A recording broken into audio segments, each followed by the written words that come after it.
उत्तर प्रदेश के बरेली डिपो से दिल्ली के लिए रात के 11:30 बजे एक सरकारी रोडवेज बस निकलने को तैयार थी। बस पुरानी थी, उसकी खिड़कियों के शीशे ढीले होकर खड़खड़ा रहे थे और अंदर पीली बत्ती की मध्यम रोशनी फैली थी। ड्राइवर की सीट पर बैठा था जगदीश प्रसाद। उसने अपनी पूरी जिंदगी इसी रूट पर बस चलाते हुए गुजार दी थी। उसके बगल में उसका नया कंडक्टर था नीरज। नीरज मुश्किल से 24 से 25 साल का लड़का था, जिसने हाल ही में संविदा पर नौकरी ज्वाइन की थी। वो हाथ में टिकट काटने वाली मशीन और पैसों का थैला संभाले बेहद उत्साहित था, पर इस रूट की रातों से अनजान था। जगदीश चाचा, आज सवारी बहुत कम है यार, सिर्फ 6 लोग बैठे हैं पीछे। ऐसे में तो डिपो का डीजल का खर्चा भी नहीं निकलेगा। बाबूजी सुबह चेकिंग के वक्त बहुत चिल्लाएंगे। लल्ला, नए आए हो ना, इसलिए डीजल का घाटा देख रहे हो। इस रूट पर रात के 11 बजे के बाद सवारी कम ही मिले तो अच्छा है। बरेली से रामपुर के बीच जो बहेड़ी वाला जंगल पड़ता है ना, वहाँ की रातें इंसान का दिमाग सुन्न कर देती हैं। चुपचाप बैठो और टिकट के पैसे गिनो। अरे चाचा, आप भी पुरानी बातें लेकर बैठ गए। आजकल तो हाईवे पर 24 घंटे गाड़ियां दौड़ती हैं। भूत प्रेत का जमाना गया। मैंने भूत का नाम लिया? नहीं ना, छलावा भूत नहीं होता नीरज। वो सिर्फ एक भ्रम होता है जो तुम्हें ये यकीन दिलाता है कि तुम सही रास्ते पर हो, जबकि तुम मौत के मुंह में जा रहे होते हो। खैर, कुंडी लगाओ, गाड़ी निकालने का टाइम हो गया। बस स्टार्ट हुई। इंजन ने एक जोरदार गड़गड़ाहट की, पूरी बस का लोहा कांप उठा और हेडलाइट की पीली रोशनी अंधेरे को चीरती हुई आगे बढ़ गई। बस हाईवे पर सरपट दौड़ रही थी। नीरज टिकट काटने के लिए पीछे की सीटों की तरफ बढ़ा। उसने सवारियों को गौर से देखना शुरू किया। सबसे पीछे वाली सीट पर एक बुजुर्ग दंपत्ति बैठे थे जो आपस में बहुत धीरे धीरे फुसफुसा रहे थे। उनके पास वाली सीट पर एक नौजवान लड़का हेडफोन लगाए आंखें बंद किए था। बीच की सीट पर एक औरत अपने छोटे बच्चे को गोद में लिए बैठी थी। जो अजीब बात थी, क्योंकि बच्चा रो नहीं रहा था, बस खिड़की के बाहर घने अंधेरे को एक टक घूर रहा था। और सबसे आगे वाली सीट पर एक आदमी बैठा था। हाँ भाई, कहाँ का टिकट, दिल्ली या रामपुर? उस आदमी ने धीरे से अपना सिर उठाया। उसका चेहरा बहुत आम था, जैसे किसी दफ्तर का बाबू हो, लेकिन उसकी त्वचा का रंग थोड़ा पीला था, जैसे धूप न मिली हो। रामपुर का? पर भैया, गाड़ी आज बहेड़ी वाले पुराने बाईपास से ले जाना। मेन हाईवे पर आगे बहुत बड़ा एक्सीडेंट हुआ है, रास्ता बंद है। नीरज ने सिर हिलाया और टिकट काट दिया। वो वापस ड्राइवर जगदीश के पास आया। चाचा, आगे वाली सीट का मुसाफिर कह रहा है कि हाईवे पर आगे एक्सीडेंट हुआ है, गाड़ी पुराने बाईपास से निकालनी पड़ेगी। जगदीश ने झटके से ब्रेक मारा। बस सड़क के किनारे रुक गई। इंजन की आवाज के बीच जगदीश ने मुड़कर नीरज को देखा। उसकी आंखें गुस्से और खौफ से लाल थीं। तूने किस मुसाफिर से बात की नीरज? पीछे देख। नीरज ने मुड़कर देखा। बस के अंदर सन्नाटा था। पीली बत्ती जल रही थी, लेकिन आगे वाली सीट खाली थी। सिर्फ वही नहीं, बल्कि वो बुजुर्ग दंपत्ति, वो औरत, वो बच्चा, कोई भी वहां नहीं था। पूरी बस खाली थी। पीछे की सीटों पर सिर्फ धूल जमी थी, जैसे वो बस सालों से इस्तेमाल ही ना हुई हो। अरे ये क्या मजाक है? अभी तो मैंने टिकट काटा। ये लोग कहाँ गए? खिड़की दरवाजे सब बंद हैं। उसने अपनी टिकट मशीन देखी। मशीन की स्क्रीन पर लिखा था रूट नंबर 9, टिकट संख्या 000, मुसाफिर रूह। नीरज, मशीन फेंक दे। मैंने कहा था ना, मुड़कर मत देखना, वो आ चुके हैं। जगदीश ने एक्सीलेटर पर पैर दबाया। बस भयानक स्पीड से आगे बढ़ने लगी, लेकिन खिड़की के बाहर का नजारा बदल चुका था। हाईवे गायब था। चारों तरफ सिर्फ ऊंचे सफेद सूखे पेड़ों का जंगल था। सड़क इतनी संकरी थी कि बस बमुश्किल निकल पा रही थी। चाचा, गाड़ी रोको, हम कहाँ आ गए? ये बरेली का रास्ता नहीं है। गाड़ी रोक दी तो हम कभी इस जंगल से बाहर नहीं निकल पाएंगे।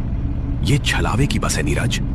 जब तक पहिए घूम रहे हैं, हम जिंदा हैं। जिस पल पहिया रुका, हम भी इन सीटों पर बैठकर धूल बन जाएंगे। तभी सामने अंधेरे में एक चमकती हुई रोशनी दिखी। एक पुराना देसी ढाबा था, यादव विश्राम गृह। ढाबे के बाहर कई लोग बैठे चाय पी रहे थे। कुछ ट्रक ड्राइवर खाट पर लेटे थे। सब कुछ बिल्कुल असली और आम जिंदगी जैसा लग रहा था। बस का इंजन अचानक गड़गड़ाया और अपने आप बंद हो गया। बस ठीक ढाबे के सामने आकर रुक गई। चाचा देखो, इंसान है वहाँ, ढाबा है, हम बच गए। जगदीश ने स्टीयरिंग से हाथ हटा लिए। उसका पूरा बदन पसीने से लथपथ था। नीरज, इस ढाबे का नाम पर यादव विश्राम गृह। मेरे छोटे भाई का नाम यादव था। वो 10 साल पहले इसी रूट पर बस चलाते हुए लापता हो गया था। ये ढाबा असली नहीं है, ये मेरी यादों से निकाला गया जाल है।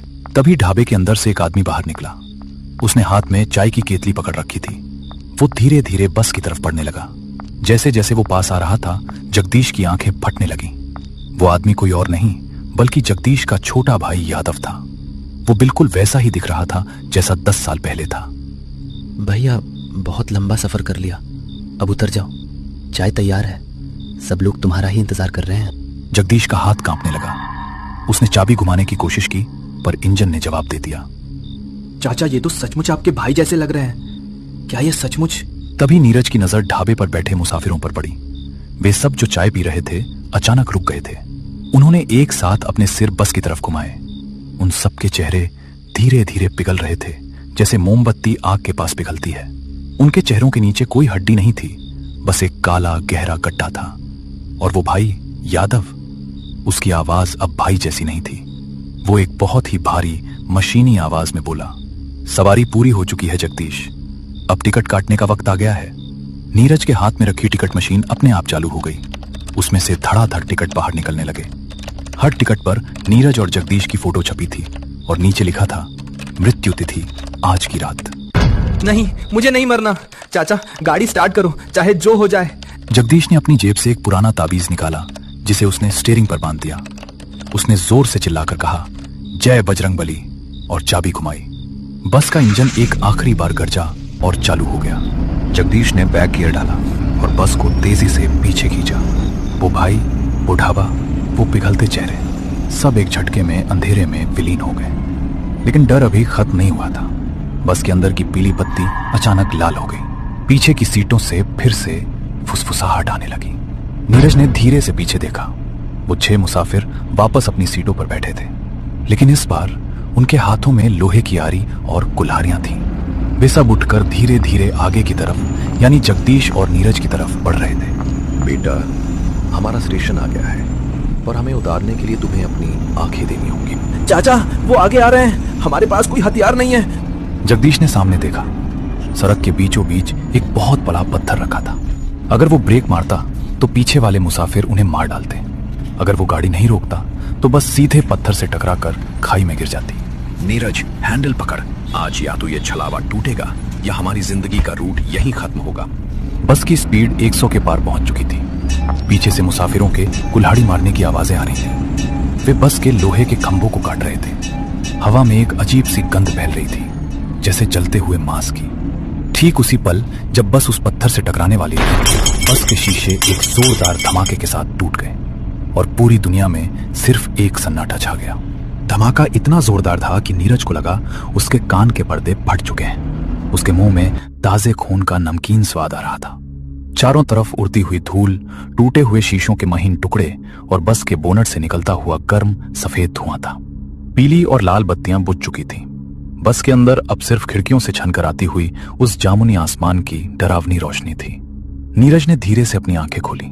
उसका सिर बस के लोहे के डैशबोर्ड से टकराया था, जहां से गाढ़ा खून टपककर नीचे लगे गियर लीवर पर गिर रहा था। चाचा, ओ जगदीश चाचा, आप ठीक हो? मुझे सुनाई नहीं दे रहा कुछ। चाचा जवाब दो। उसने घबराकर अपने दाईं तरफ देखा। ड्राइवर की सीट पर जगदीश वैसे ही बैठे थे। उनके दोनों हाथ स्टीयरिंग व्हील पर जमे हुए थे, लेकिन उनका सिर एक तरफ झुका हुआ था। माथे से खून की एक मोटी लकीर उनकी आंखों से होती हुई उनकी घनी मूंछों में समा रही थी। हिलना मत नीरज, साला छाती में कुछ घुस गया है। स्टीयरिंग का लोहा शायद पार हो गया, पर गाड़ी रुक गई। लल्ला, मैंने कहा था ना, इस रूट पर गाड़ी रुकी तो खेल खत्म। नहीं चाचा, ऐसा मत बोलो, मैं आपको कुछ होने नहीं दूंगा। मैं दरवाजा खोलता हूँ, हम बाहर निकलेंगे। कोई ना कोई ट्रक वाला तो आता ही होगा इस रोड पर। ट्रक? कौन सा ट्रक लल्ला? बाहर देख जरा, हम कहाँ हैं? नीरज ने कांपते हाथों से खिड़की के बाहर झांका। वहां कोई सड़क नहीं थी, कोई पत्थर नहीं था जिससे बस टकराई थी। बस एक विशाल सूखे हुए दलदल के बीचों बीच खड़ी थी। जमीन पर काली सड़ी हुई घास थी और दूर दूर तक सिर्फ वो सफेद नंगे पेड़ खड़े थे जो किसी कंकाल की उंगलियों की तरह आसमान की तरफ तने हुए थे। सबसे खौफनाक बात यह थी कि बस के ठीक सामने, जहां हेडलाइट की रोशनी पड़ रही थी, वहां एक बहुत बड़ा लोहे का बोर्ड लगा था। बोर्ड पर लिखा था, बरेली रामपुर एक्सप्रेसवे, निर्माण कार्य 1984 से बंद। नीरज का गला पूरी तरह सूख गया। 1984? आज तो 2026 चल रहा है। 42 साल पुराना बंद पड़ा रास्ता। फिर वे इस रास्ते पर आए कैसे? तभी बस के पिछले हिस्से से एक अजीब सी आवाज आई। जैसे कोई फटे हुए जूतों को जमीन पर घसीटते हुए आगे बढ़ रहा हो। नीरज का बदन पूरी तरह जम गया। उसे याद आया कि एक्सीडेंट से ठीक पहले पीछे बैठे वो 6 मुसाफिर कुल्हाड़ियां और आरियां लेकर उनकी तरफ बढ़ रहे थे। उसने धीरे धीरे अपना सिर पीछे की तरफ घुमाया। पीछे की सीटें खाली थीं, लेकिन इस बार वहां धूल नहीं थी। सीटों के ऊपर इंसानी खाल के टुकड़े चिपके हुए थे और हर सीट के नीचे से गाढ़ा काला खून रिसकर बस के फर्श पर बह रहा था। वो खून धीरे धीरे रेंगता हुआ आगे की तरफ आ रहा था, ठीक नीरज के पैरों की ओर। चाचा, वो खून वो नीचे से आ रहा है। वो लोग कहाँ गए? वो मुसाफिर कहाँ गए? वे कहीं नहीं गए नीरज, वे इसी बस की आत्मा है। सुन, इस बस का नंबर क्या है? नीचे चेसिस पर देखना कभी। ये वही बस है जो 1984 के दंगों के वक्त बरेली से पैसेंजर लेकर निकली थी और बहेड़ी के जंगलों में उपद्रवियों ने पूरी बस को जिंदा फूंक दिया था। 35 सवारियां थीं इसके अंदर, सब जिंदा जल गईं। डिपो ने रिकॉर्ड से इस बस का नाम मिटा दिया, पर यह रूट नंबर 9 आज भी जिंदा है। नीरज को अपने पीछे किसी की सांस महसूस हुई, बहुत ठंडी सड़ी हुई सांस। नीरज ने झटके से अपने बगल वाले शीशे की तरफ देखा। खिड़की के बाहर हवा में तैरता हुआ एक चेहरा था। वो उसी बुजुर्ग दंपत्ति में से बूढ़े आदमी का चेहरा था, लेकिन उसकी त्वचा पर आग से जलने के फफोले थे और उसके होंठ पूरी तरह जल चुके थे, जिससे उसके दांत एक डरावनी मुस्कान की तरफ बाहर दिख रहे थे। दूर रहो मुझसे, मेरे पास कोई टिकट नहीं है, मैंने पैसे नहीं लिए तुमसे। पैसे तो 3 लिए थे बेटा। तुम्हारी जेब में जो नोट हैं उन्हें जरा बाहर निकाल कर देखो। नीरज ने कांपते हाथों से अपने कंडक्टर वाले थैले में हाथ डाला। उसने नोटों की गड्डी बाहर निकाली। चांद की रोशनी में उसने देखा कि वो कागज के पैसे नहीं थे, वे सब इंसानी खोपड़ी के सूखे हुए हिस्से और सूखी हुई त्वचा के टुकड़े थे, जिन पर खून से नंबर लिखे थे, 10, 50, 100। नीरज ने चीख कर वो गड्डी फर्श पर फेंक दी। ये क्या है? ये नर्क क्या है? तभी बस का मुख्य दरवाजा, जो पूरी तरह जाम हो चुका था, एक जोरदार झटके के साथ खुल गया। बाहर के कोहरे में से वही आदमी दोबारा अंदर आया, जगदीश का छोटा भाई यादव। लेकिन इस बार उसने चाय की केतली नहीं पकड़ी थी। उसके हाथ में एक लोहे की भारी जंजीर थी, जिसे वो जमीन पर घसीट रहा था। झन झन झन की आवाज बस के अंदर गूंजने लगी। भैया, बहुत तड़प लिया तू। 42 साल से तू इस डिपो की गाड़ियां चला रहा है, सिर्फ इसलिए कि तू मुझे ढूंढ सके। मैं तो यही हूं, इसी बस की सीट नंबर 12 के नीचे मेरी हड्डियां दबी हैं। जब गाड़ी जली थी तो मैं ड्राइवर की सीट पर था भैया। जगदीश ने अपनी भारी आंखें खोली और यादव की तरफ देखा। उनकी आंखों से आंसू बहने लगे, जो खून के साथ मिलकर उनके चेहरे पर काले निशान बना रहे थे। यादव, मुझे माफ कर दे लल्ला। उस रात मैंने ही तुझे इस रूट पर भेजा था। मुझे क्या पता था कि बरेली की वो रात इतनी खूनी होगी। मैं 42 साल से रोज गाड़ी इसी आस में लाता हूं कि तू मुझे कहीं मिल जाएगा। मैं मिल गया ना भैया, अब सौदा पूरा करो। इस नए लड़के को, इस नीरज को यही छोड़ दो। इसकी रूह इस बस को चलाने के लिए अगली संविदा पर रखी जाएगी और तुम मेरे साथ आजाद हो जाओ। नीरज ये सुनकर सन्न रह गया। उसने जगदीश की तरफ देखा। चाचा नहीं, ऐसा मत करना। मेरी माँ घर पर मेरा इंतजार कर रही है। मेरी छोटी बहन की शादी है अगले महीने। चाचा, मुझे मत फंसाओ यहाँ। जगदीश ने नीरज की तरफ देखा। उनकी आंखों में एक गहरा दर्द और असमंजस था। एक तरफ उनका सगा भाई था जो 42 साल से नर्क में जल रहा था, और दूसरी तरफ ये मासूम लड़का जो अपनी पहली नौकरी पर निकला था। यादव, ये लड़का बेगुनाह है।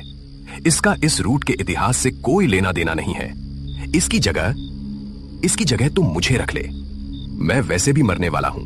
मेरा खून इस स्टीयरिंग पर जम चुका है। नहीं, बुढ़ा खून इस बस के इंजन को नहीं चला सकता।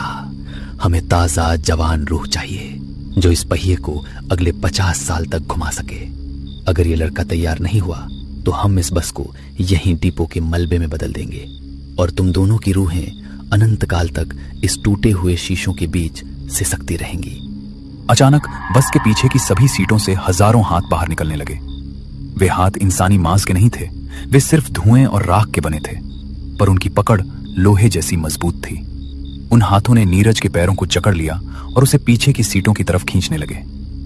छोड़ो मुझे, सालो छोड़ो। जगदीश चाचा, कुछ करो, वो मुझे खींच रहे हैं। जगदीश ने अपनी पूरी ताकत बटोरी। उन्होंने अपनी सीट के नीचे से वो लोहे का पाना निकाला जिससे वे टूल बॉक्स ठीक करते थे। उन्होंने अपने भाई यादव के हाथ पर जोर से वार किया। कटाक की आवाज आई, जैसे सूखी लकड़ी टूटी हो।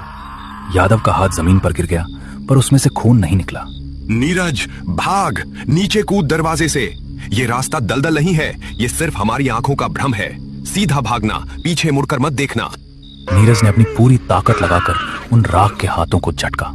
उसकी पैंट घुटनों से फट गई और उसकी त्वचा छिल गई, पर वो दरवाजे की तरफ भागा। जैसे ही उसने बस की दहलीज लांघी, उसे लगा वो किसी बहुत ऊंची जगह से नीचे गिर रहा है।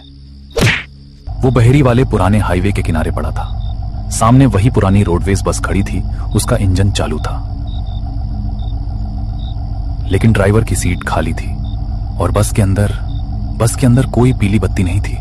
पूरी बस के अंदर नीली आग जल रही थी, पर बस का लोहा नहीं जल रहा था। सिर्फ अंदर की सीटें धू धू करके जल रही थी। नीरज उठकर खड़ा हुआ, उसके पैर कांप रहे थे। तभी उसने देखा कि बस का गियर अपने आप बदला। पहला गियर, दूसरा गियर, और बस बिना ड्राइवर के धीरे धीरे आगे बढ़ने लगी। खिड़की के पिछले शीशे से जगदीश चाचा का चेहरा दिखाई दिया। वे नीली आग के बीच बैठे थे, पर उनके चेहरे पर अब कोई दर्द नहीं था। उन्होंने नीरज की तरफ देखा और हाथ हिलाकर अलविदा कहा। बस धीरे धीरे अंधेरे में आगे बढ़ती गई और पगडंडी के मोड़ पर जाकर ओझल हो गई। नीरज वहीं सड़क पर अकेला खड़ा रो रहा था। तभी उसके पीछे से एक और गाड़ी के आने की आवाज सुनाई दी। एक ट्रक आ रहा था। ट्रक की तेज हेडलाइट ने नीरज की आंखों को चौंधिया दिया। ट्रक के ड्राइवर ने ब्रेक मारा। नीरज भागकर ट्रक के पास गया। ए भाई, बीच सड़क पर क्या कर रहा है? मरना है क्या? भाई साहब, वो बस roadways bus, root number 9। Truck driver ने उसे अजीब नजरों से देखा। कौन सी बस भाई? इस रोड पर पिछले 3 घंटे से मेरी गाड़ी के अलावा कोई दूसरी गाड़ी नहीं गुजरी, और ये रूट नंबर 9 तो 20 साल पहले बंद हो चुका है। तू यहाँ इस वीराने में क्या कर रहा है? तेरे कपड़े कैसे फट गए? नीरज ने अपने हाथ की तरफ देखा। उसके हाथ में अभी भी वो टिकट काटने वाली मशीन थी। मशीन की स्क्रीन अभी भी जल रही थी और उस पर लिखा था, अगली सवारी का समय ठीक रात 12 बजे। नीरज ने मशीन को सड़क के किनारे खाई में फेंक दिया और ट्रक में बैठ गया, पर वो नहीं जानता था कि छलावे का सफर इतनी आसानी से खत्म नहीं होता। ट्रक के कैबिन के अंदर की महक बिल्कुल वैसी ही थी जैसी उस बस की थी, जलती हुई लकड़ी और पुराने गुटखे की महक।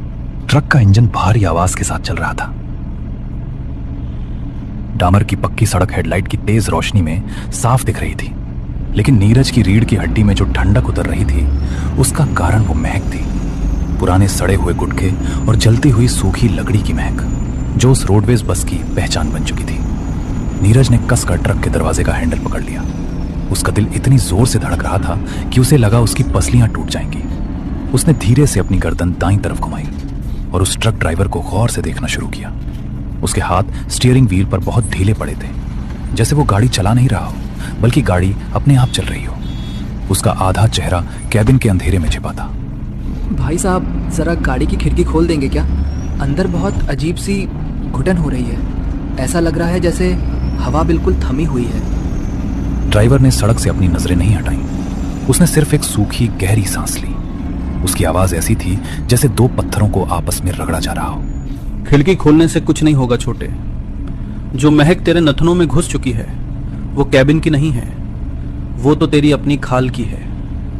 जब इंसान मौत के इतने करीब से गुजरता है ना, तो उसकी रूह से ऐसे ही गंध आने लगती है। तू इतनी घबराहट में क्यों है? चाय पीनी है?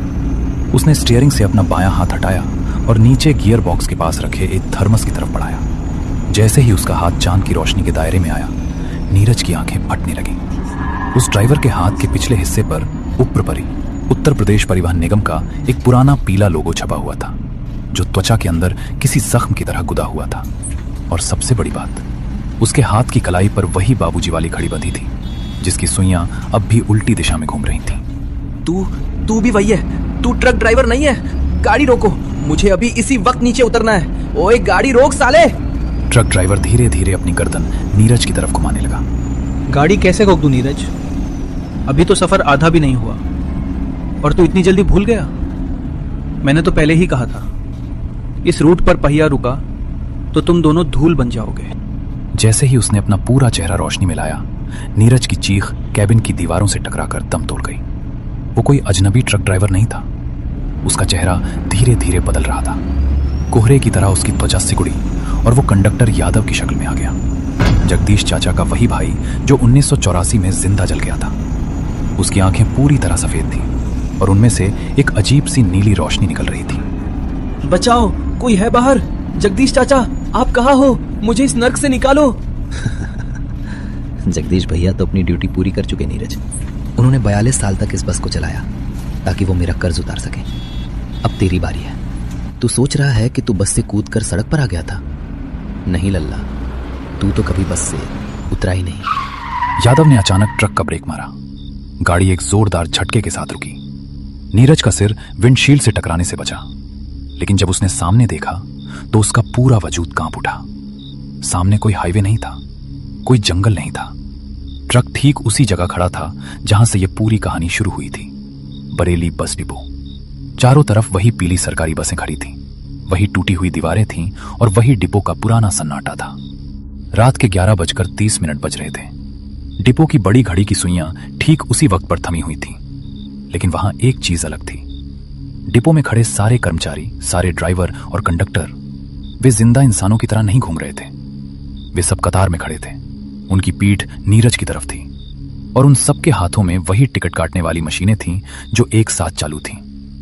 उतरो नीरज, तुम्हारी नई ड्यूटी का समय हो गया है। डिपो बाबू तुम्हारा इंतजार कर रहे हैं।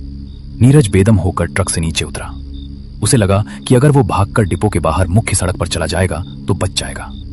वो गेट की तरफ भागा, लेकिन वो जितना तेज भाग रहा था, गेट उतना ही दूर होता जा रहा था।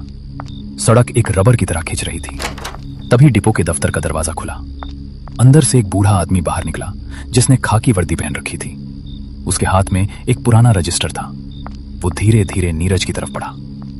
नीरज कुमार, पिता का नाम रामशरण, संविदा कंडक्टर, भर्ती संख्या 401। बेटा, तुम्हारी पहली नाइट शिफ्ट का रूट नंबर 9 है। गाड़ी तैयार खड़ी है, पैसेंजर बैठ चुके हैं। देर क्यों कर रहे हो? बाबूजी, मुझे नौकरी नहीं चाहिए। मैं वापस अपने घर जाना चाहता हूँ। मेरी माँ बीमार है, मेरी बहन की शादी है। मुझे माफ कर दो बाबूजी, मैं पैर पड़ता हूँ आपके। डिपो बाबू ने रजिस्टर से अपनी आंखें ऊपर की।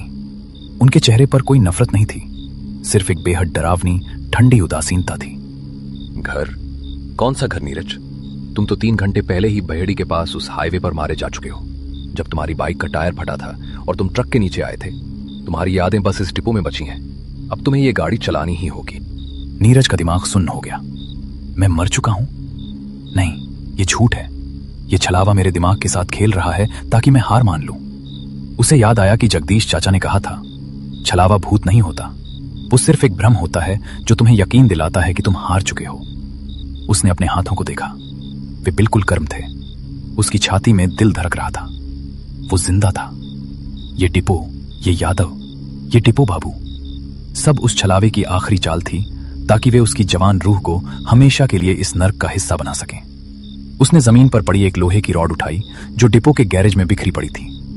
तुम सब झूठ हो, मैं जिंदा हूँ। मेरा शरीर बहेड़ी के अस्पताल में हो या सड़क पर मेरी आत्मा पर तुम्हारा कोई हक नहीं है। सालों, पीछे हटो।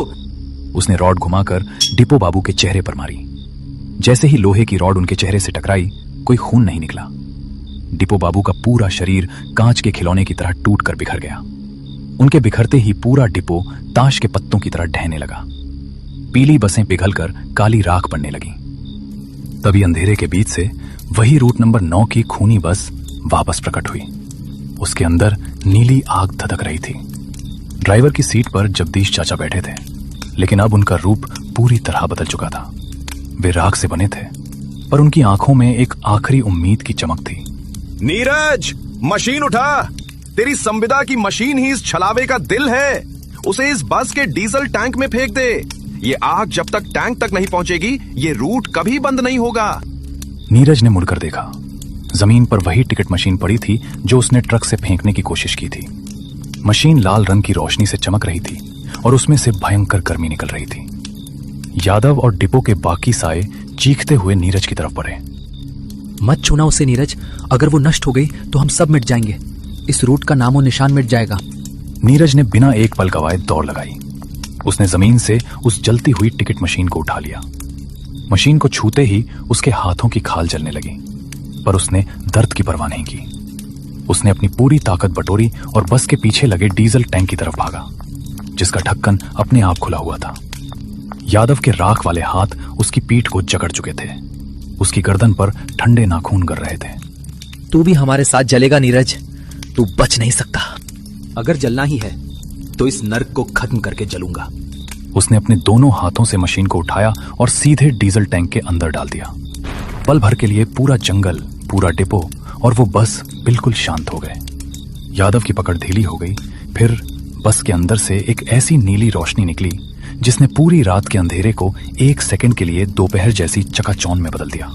फिर बहुत बड़ा गूंजता हुआ धमाका हुआ और नीरज को लगा कि वो हवा में बहुत ऊंचा उड़ रहा है, जहां न कोई महक थी, न कोई आवाज और ना ही कोई डर।